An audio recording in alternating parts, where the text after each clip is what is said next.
Ndaramu nom-noman iki jagung ana sing apik-apik. Aku tak ketemu karo Sinuwun Prabu Darma Kusuma karo Ndara Werkudara. Tak rembugan sing becik-becik tak rembugan cara rembuganing wong tuwa. Oh nggih, ngestokke dawuh. Nggih. Buktine Ndara Antarja ketoke meneng bae kok ngerti-ngerti gero kaya buta. Nyaut karo Ndara Gatotkaca. Ora ngalamun lho, Tru. Ora ngalamun. Arepmu kok nek Kang Slupan. Ora ngalamun. Mripate iki dijereng. Ora, aku ora apa-apa ya rek. Bagong sing ora ngalamun. Ora tau ngalamun ki apa ta, Truk? Mbok wong ki realitas saja. Ayo.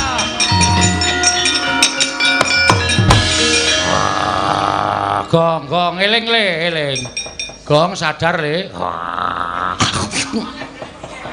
Waduh demit apa ya kok nyedot-nyedot barang ngene iki. Gong sadar. Iya leh ku arep nambani cah iki. Kapokmu kapane. Kok enek ru nganti metu ru ngarep. Lho kok iso ora gereng. Truk. Mambu banget lho, Truk. Wis eling ta kowe? Wis e. Waduh. Ayo nyuwun ngapura. Udan iki tak wisui nganggo sabune ra ilang e. Kebangetan kok, Truk. Ngati-ati lho, kok ngati-ati. Guyu, ayo le. Yuk. Teguh Yuwana slamet. Slamet saka kersaning Gusti. Bagong dapalke. Teguh nang gone slamet. Piye, Pak? Teguh Yuwana slamet saka kersaning Gusti goblok. Mantra iki ora dibulan baleni. Ora ana kekuatane. Teguh Yuwana slamet. Slamet adine Teguh. Truk. Aku ajari, Truk. Oh, ora apal-apal kowe Teguh Yuwana slamet, slamet saka kersaning Gusti. Teguh Yuwana slamet, slamet saka lor. Ora. Kersaning Gusti, saka kersaning Gusti. Teguh Yuwana slamet, slamet saka kersaning Gusti. Modal ora kowe? Weh, Teguh Yuwana slamet, slamet saka kersaning Gusti. Kopong awak. Waduh. Teguh. Go Teguh. Kowe nang gone Yuwana. Goleki slamet saka kersaning Gusti. Wolo. Modar kowe. Kobong awakmu kowe.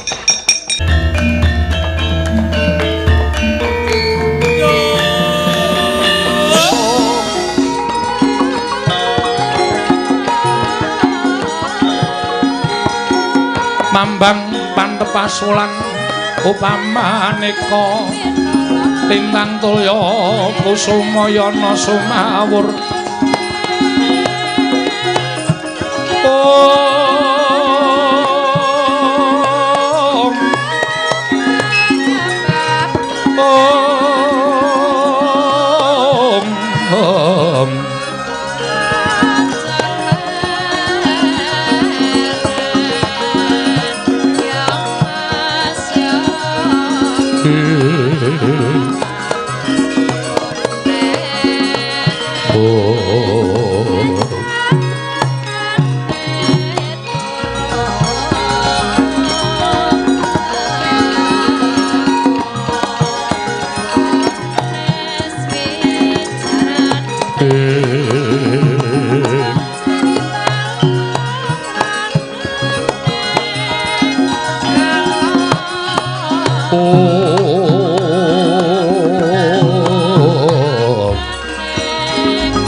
nalika den prayitna semuriris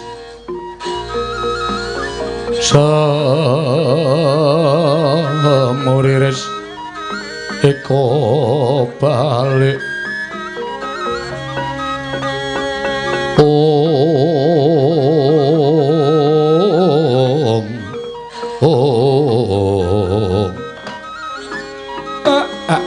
matur nuwun Den sampun kepareng rawuh wonten ing Karang Kadempel Kakang Semaryo yumung sejatine bakal nanjihake Kakang nanjihke perkara napa pusaka ngamarta katelune tumbak Kurawelang payung tunggul naga lan pustaka jamus kelima sada uncat saka pagedhongan pusaka apa playune pusaka menyang Karang Kadempel sejatosipun pelajaring pusaka ngetutke kalih anak kula Bagong tumunten sampun dipun pasrahaken dhateng kula lan sakmangke sampun kula papanaken wonten ing papan ingkang murwat lan boten badhe wonten menapa-menapa ya to yen pancen kaya mengkono Kakang aku ngaturake panuwun lan nedha nrima sarta uga ngaturake sepira keluputanku Diagung Pangaksama dingemeh bayaku kerut larut kelawan pengendikaning Koko Prabu Ndarawati Kakang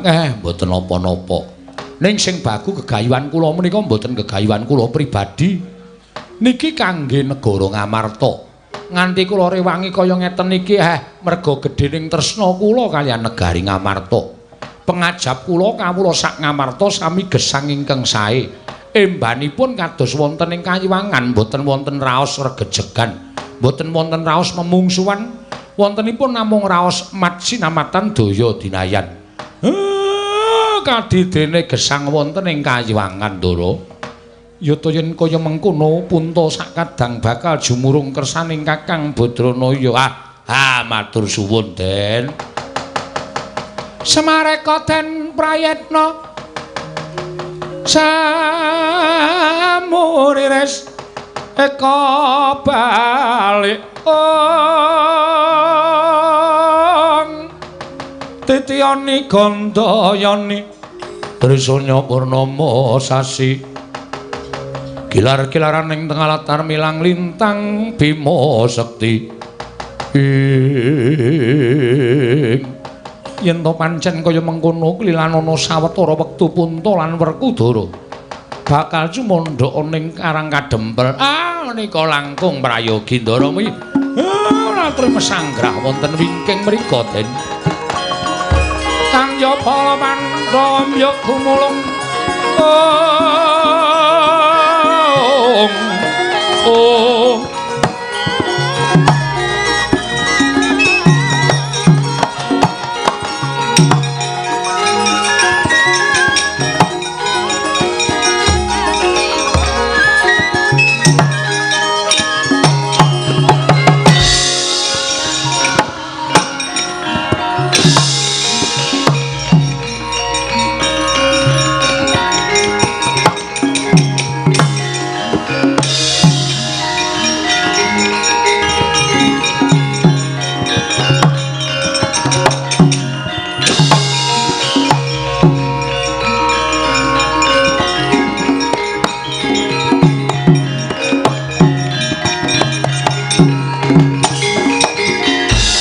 Mareka den prayitna semuriris eka balik titiyani gandayani trisanya purnama sasi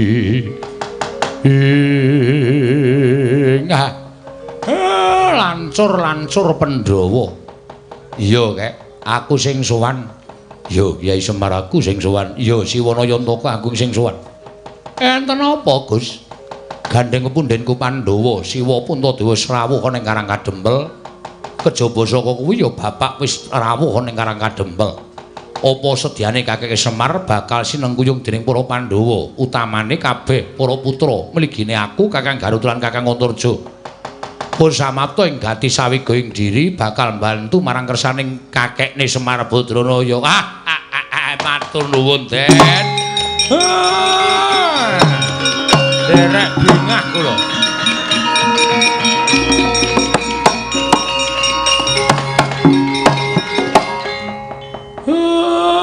Gareng Petruk Bagong. Dalem Pak, piye Pak? Ndaramu nom-noman iki jagung ana sing apik-apik. Aku tak ketemu karo Sinuwun Prabu Darma Kusuma karo Ndara Werkudara. Tak rembugan sing becik-becik tak rembugan cara rembuganing wong tuwa. Oh nggih, ngestokke dawuh. Nggih ngestokke dawuh, Pak. Nggih, Pak ngestokke dawuh. Den kula titip Karang Kadempel.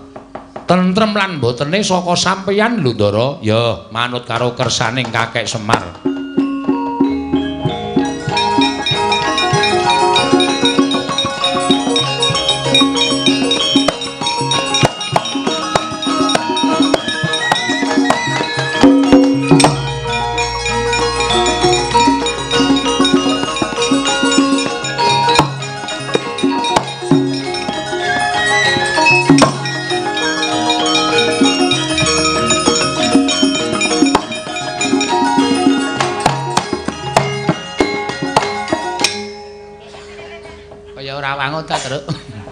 Ya iso ora apa-apa karang mbangane dadak diseseke kesel ya awake. Heeh.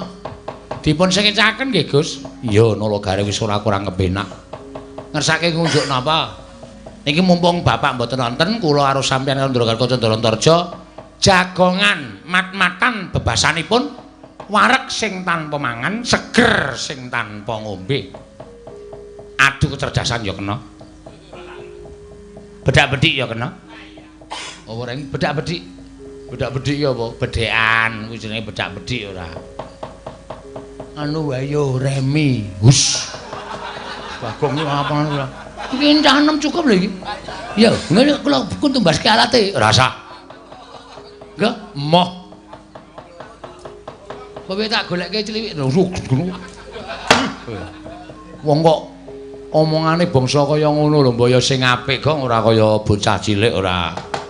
Gunjang kancing langit kelap-kelap aton lir kincanging risang mawe gandrung ngramyang balaning sang Betari Durga wis manjing madyaning Karang Kadempel eling-eling watak kajiman datan sumnurupan dening sinten kemawon sigra manjing angganing Sang Antarja nalika semanten dadi malih watekaning Sang Antarja nyaut Sang Garukaca linarak wani kagiat Sang Antasena wau.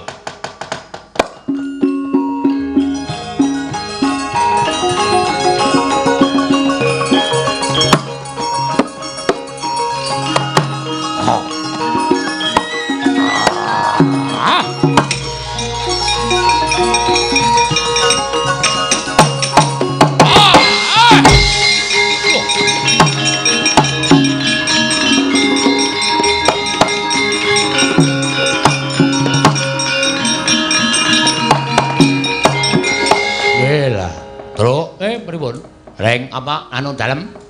Gong piye anu dalem? Iki ketoke Karang Kadempel ana sing tumindak ora prayoga. Kecarane Kakang Antarja ora ana apa-apa kok ngreng kaya buta nyaut Kakang Garukaca. Weh lah ditulungi den mesake ora.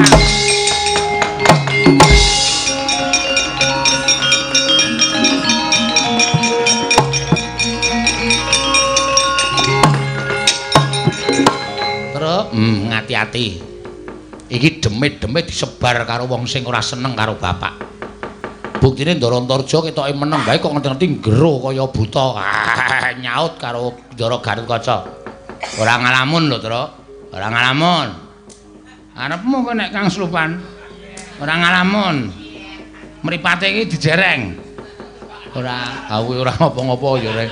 Bagong sing ora ngalamun. Ora tau ngalamun-ngalamun ki apa ta, Tru? Mbok wong ki realitas saja. Rasa ngalamun sing werna-werna nek nganti terus weruh ora kowe.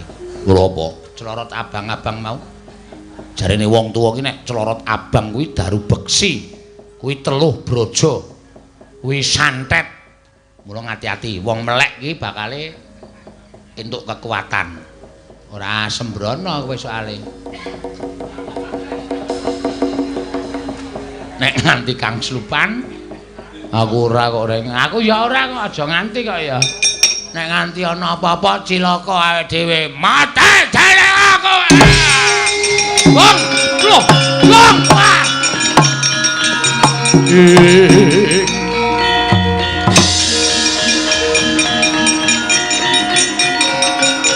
Wah, modern dene aku.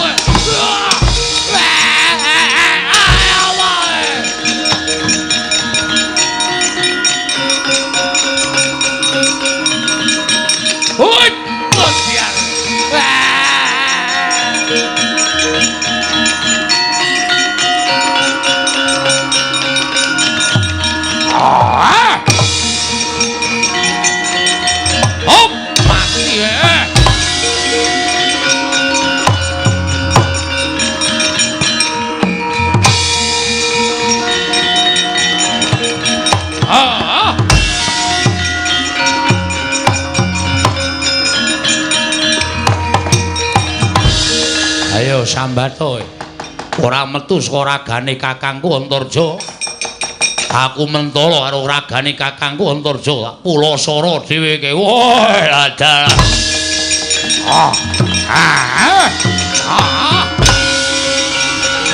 Dimas.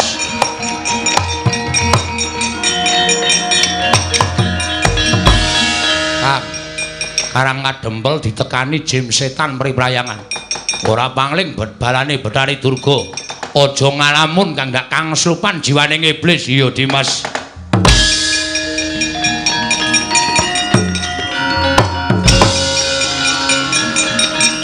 Hon, Gustiar. Ayo apa? Ayo.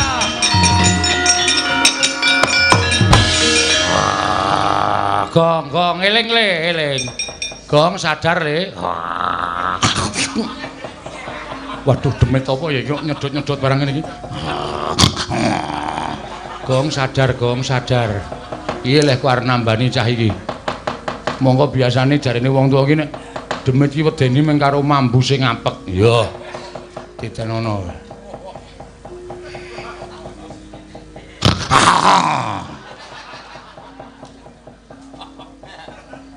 Nek ora nganti meko kae ora.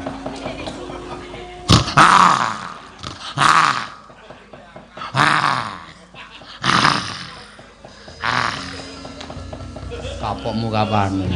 Kok nek rung nganti metu rung arep. Lho kok iso ora gereng. Truk. Mambu banget lho, Truk. Wis eling to kowe? Wis e. Waduh. Ayo nyuwun ngapura. Udan iki tak wisui nganggo sabune ra ilang e. Kebangetan kok Truk. Ngati-ati lho, Gong, ngati-ati. Iki kabeh Karang Kadempel kawulane akeh sing padha kangslupan mesti tibani karo daru beksi wisa racun. Mbok sapa sing nibani? Mula welingku aja ngalamun le. Aja ngalamun. Wah, ngati-ati pokoke. Ya.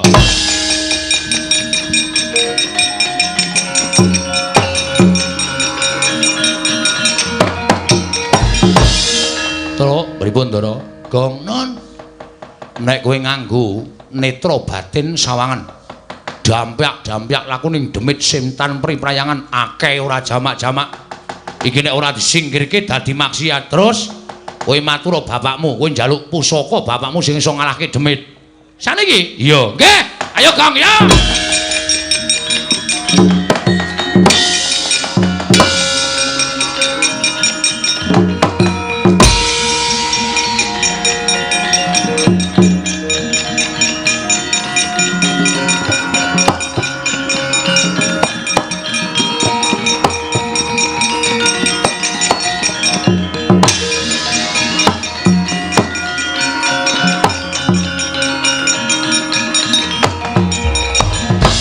Sang ganjing langit kelap-lapaton lir kincanging risang mawe gandrung Pak. Sampeyan ora nyawang Karang Kadempel kok, Pak? Karang Kadempel piye? Tata lair pancen tentrem ning batin kobong Karang Kadempel. Kobong kenapa? Ngendikane Ndara Antasena akeh jim setan priprayangan sing dikirim karo wong supaya malik kiblating para kawula sak Karang Kadempel. Ki mau Ndara Antarja kang slupan. Dilingke karo Ndara Antasena, Bagong kang slupan, aku sing nylametke. Ndara Antasena dawuh karo aku, Bapak kon maringi aji Jaya Kawijayan sing iso nyingkirke demit. apa ya? Ayo. Kudu duwe, Pak. Kowe engko nek ketemu demit, kowe ndonga Teguh Yuwana slamet. Slamet saka kersaning Gusti. Muni ngono, engko demite kobong.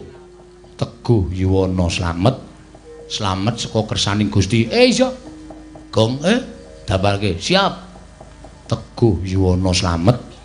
Slamet saka kersaning Gusti. Wis ngono kuwi. Teguh, ayo Le. Yuk. Teguh Yuwana slamet. Slamet saka kersaning Gusti. Bagong dapalke. Teguh nang gone slamet. Piye, Pak? Teguh Yuwana slamet saka kersaning Gusti. Goblok. Mantra iki ora dibulan baleni. Ora ana kekuatane. Teguh Yuwana slamet. Slamet adine Teguh. Truk. Aku ajari, Truk. Ora apal-apal kowe Teguh Yuwana slamet, slamet saka kersaning Gusti. Teguh Yuwana slamet, slamet saka lor. Ora. Kersaning Gusti, saka kersaning Gusti. Heeh. Tabake. Teguh Yuwana slamet, slamet saka kersaning Gusti. Teguh Yuwana slamet, slamet Teguh karo Yuwana slamet.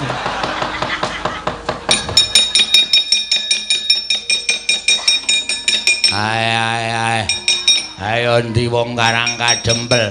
Udus. Teguh Yuwana slamet, slamet saka kersaning Gusti. Teguh Yuwana slamet, slamet saka kersaning Gusti. Teguh Yuwana slamet, slamet saka kersaning Gusti. Halo. Mudyar mandi, Bapak.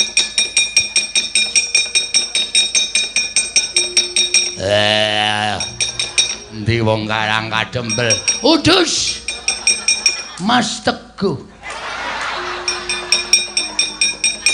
Teguh Yuwana nang gone slamet. Slamet utang karo Teguh. Saka kersaning slamet. Duh. Cucup mbun-mbun Truk. Aku ora apal, Truk. Teguh Yuwana slamet, Teguh Yuwana slamet, slamet nang gone Yuwana. Cucup mbun-mbunamu. Teguh Yuwana slamet, slamet saka kersaning Gusti. Modal ora kowe? Weh, Teguh Yuwana slamet, slamet saka kersaning Gusti. Kopong awak. Waduh. Teguh. Go Teguh. Kowe nang gone Yuwana. Goleki slamet, slamet saka kersaning Gusti. Wolo. Modar kowe. Kobong awakmu kowe. Do melu golek demit. Apal boreng. Teguh Yuwana slamet, slamet saka kersaning Gusti.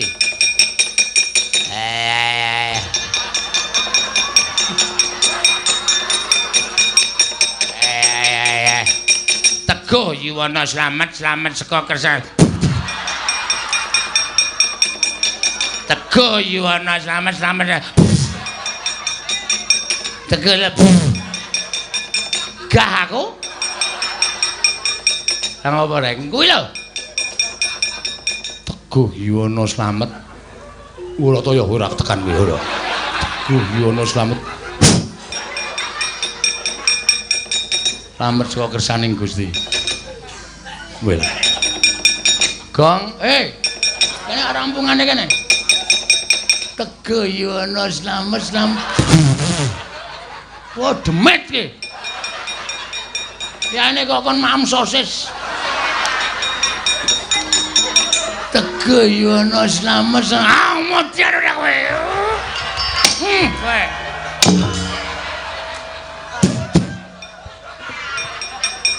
Kok apake gong? Cokot sisan. Tugel sirahe. Kaya Ndara Gatotkaca aku pancat pundake tak tugel sirahe. Kuwi dimbanke wae. Aja. Dimbanke ora. Mati. Karepmu ora.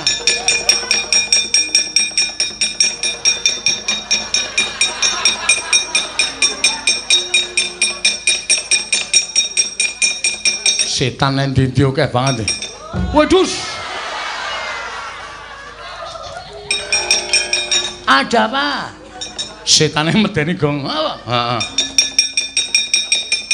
Weh, lah iki sing mbok menawa jenenge kuntilanak.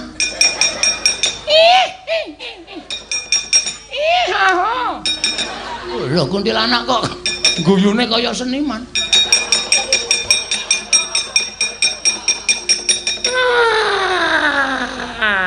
Teguh Yono slamet. Slamet saka kersaning Teguh. Teguh Yono slamet. Trak. Aku lagi weruh demit iki ana raine loro. Apa?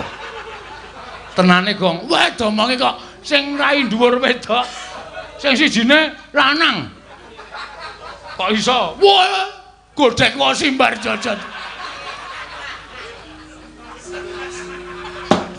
Tak dudu ya? Ya.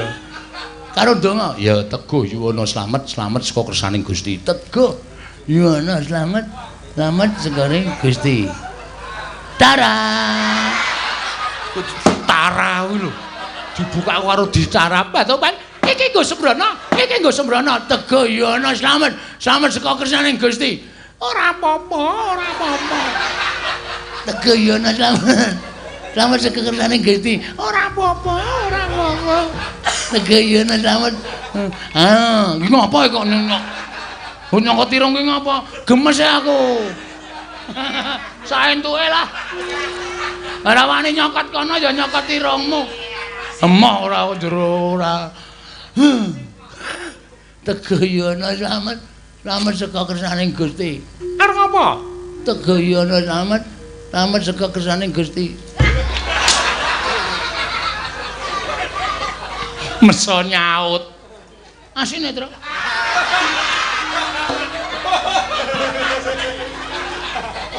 Aku iki wis dipangani karo demit pirang-pirang kok. Kowe iki yo kole mempeng lho. Teguh Yuwana sama saka Gusti. Aduh, mati aku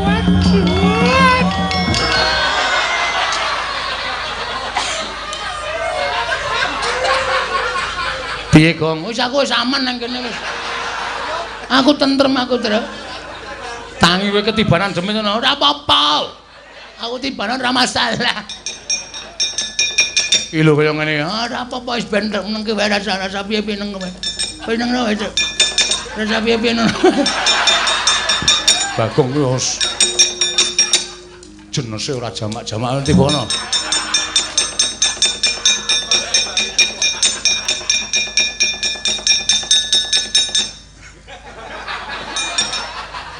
Meso ditadai.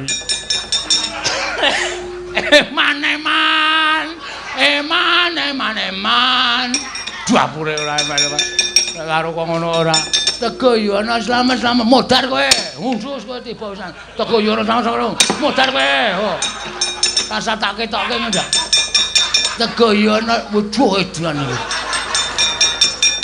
Yuwana slamet saka kersaning Gusti. Wush.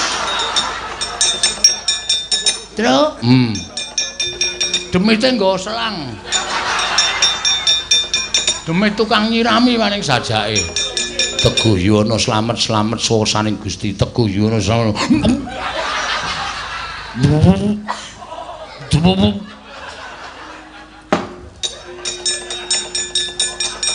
Teguh Yuwana slamet saka kersaning Gusti. Teguh Yuwana slamet saka kersaning Gusti. Teguh Yuwana slamet saka kersaning Gusti.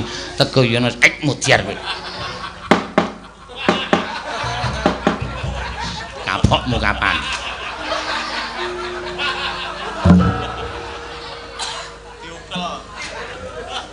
Kok kapake reng tak ukel. Kapokmu kapan? Modar pokoke nek tak ukel ora.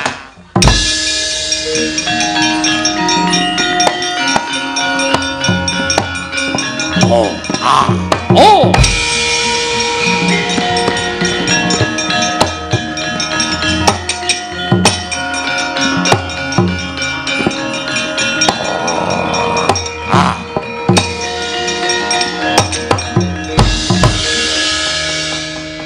Mak Cilik. Nuwun sewu, ora jeneng aku arep wani karo Mak Cilik, nek Mak Cilik arep gawe bubrah. gegayuhaning Siwana Yantaka, mak cilik kudu mentala karo anakmu dhewe. Siwa Punta wis rawuh ning Karang Kadempel. Bapak Kyai Jodipati wis rawuh. Apa mak cilik arep tumindak kaya ngene? Apa sampean ora ngrasake jaman sampean kuwi tansah dituti karo Semar? Lah kok mentala mentalane sampean kuwi arep bebeda gayaning Siwana Yantaka. Nek ngono pancen mak cilik ki ora ngerti tresno asih karo kakekne Semar, ora ngerti males kabehane kakek Semar. Terusno, monggo tekan Karang Kadempel. Nek arep beda bebedanen Semar Badranaya. Nek kewirangan sampean aja nganti sambat terus sapa-sapa mak cilik. Wah. Ah.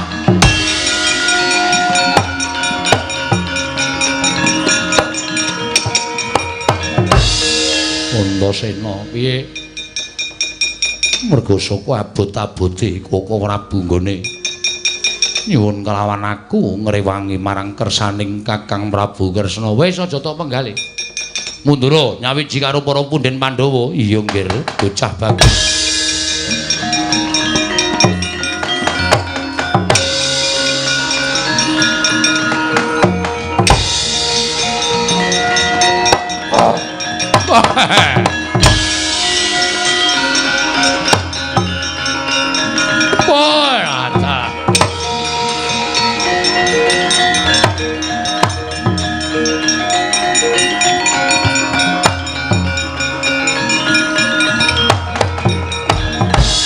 Marika den prayitna semuriris eka balik titiyane Gandayane ing Semar.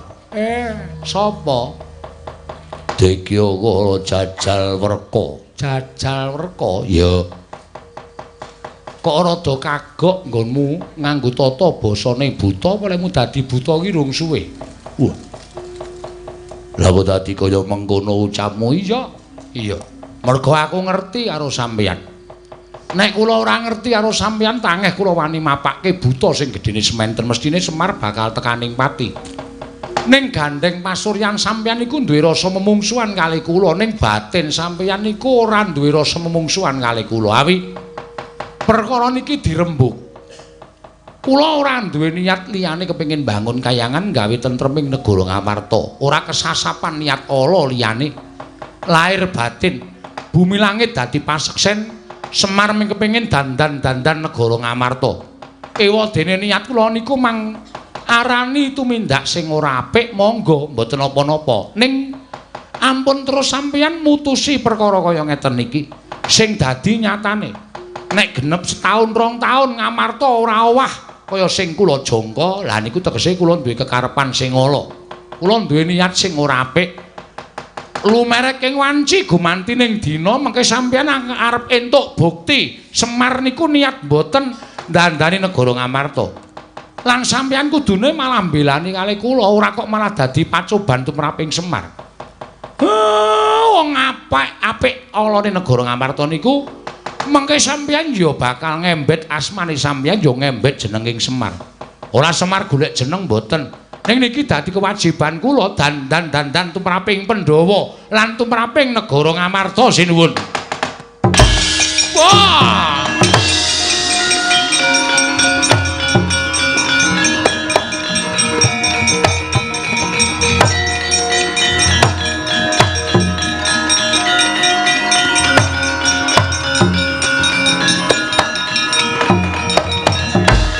Jagat Dewa Bathara, Kakang Semar. Pancen ora tedas dicoba dening apa-apa tegese niate Kakang Semar kuwi lahir lan batin. Matur sembah nuwun. Yayaji apa wis rawuh ning Karang Kadempel sampun? Werkudara? Iya sampun. Menyang endi Kak? Menika mlempak teng pendopo Karang Kadempel nika napa Badara?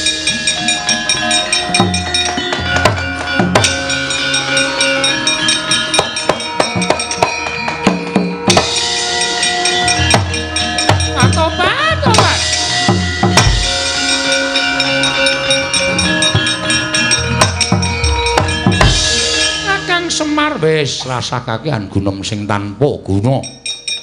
Ayo kowe mulih. Ayo mulih sak wadyabalamu dikukuti kabeh. Kowe ganggu gawe kulawargaku sing nang kene, sanak kadang mitra kawruhku sing nang kene. Kowe ganggu gawe katentremaning kulawargaku sawan kene. Kumbala Geni. Nyuwun pamit Kakang, nyuwun pamit.